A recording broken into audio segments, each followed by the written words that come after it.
Our next guest is the talk of the town this afternoon, all after making his living talking with the town as a radio host, most recently with the big one, 700 WLW. But now he has been abruptly let go. Former afternoon host Eddie Fingers joins us now live on the phone. Eddie, thanks so much for joining us. No problem, Lance. It's not like I'm doing anything else right now. Yeah, you have some more free time than you thought you were going to have. I want to go ahead and get your version of events here in a second, but first I want to make sure that this is 100% legit. I know you are saying it is on your Facebook account, but given WLW's track record with some of their stunts over the years, I want to make sure we hear it from the horse's mouth here. You are, in fact, unemployed, and this is very much legit, correct? No, I've come on your show to tell everybody, no, seriously, it's real. I am no longer working at 700 WLW. Well, this is over contract negotiations, correct? How long have you guys been working on things? And this really seems a bit abrupt to a lot of people. Has this been in the works for a while, or was this something that really came to a head yesterday?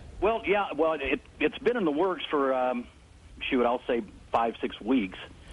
And it's been handled through corporate. The local guys have no say over it now.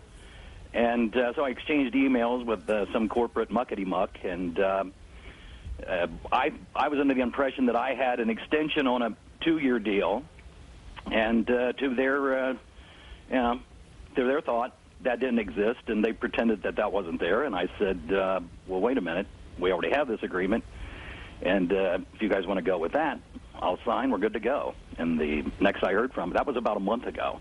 And then yesterday I was called into the office and said, we've reached an impasse, and that is that. Well, I do want to make sure people know that we did reach out to your former boss, program director Dale Parks, twice this morning to get his side.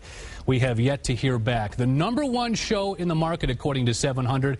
You obviously paired up with Tracy Jones a few years ago. A lot of people kind of thought that was a bit of an odd group there, an odd tandem, but it certainly worked. What are you going to miss? I mean, he came in as a sports talk show host, and you were obviously with WEBN for years and years and years. Yeah, 22 years. What's next for you? I know you're giving off some pretty big hints here that you're going to be back on the airwaves here sooner rather than later. Can you talk about any of that, Eddie? Well, yeah, I have a 6-month no-compete, and I've already been talking to some people about the possibilities of the future, so basically I got a 6-month break here to kind of suss it all out, and we'll come back bigger and better than ever. Well, certainly the afternoon airwaves have been changed. We will miss you and Rod from Norwood and some of the other characters. Eddie, thanks so much for joining us today, and give our best to Deb and the family as well. Will do, Lance, and if I may, just I want to thanks for all the support. I'm getting tons of it.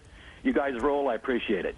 Well, Eddie, thanks so much again for joining us, and we are looking forward to hearing what your next step is. But the radio landscape has changed once again. So, of course, Eddie married to former Channel 9 reporter Deb Haas. And part of the family a little bit here. A lot of her. But we are certainly wishing them the best, and it sounds like something's in the works here. So yeah, stay tuned, as they say, right? Tuned. More to come. We are...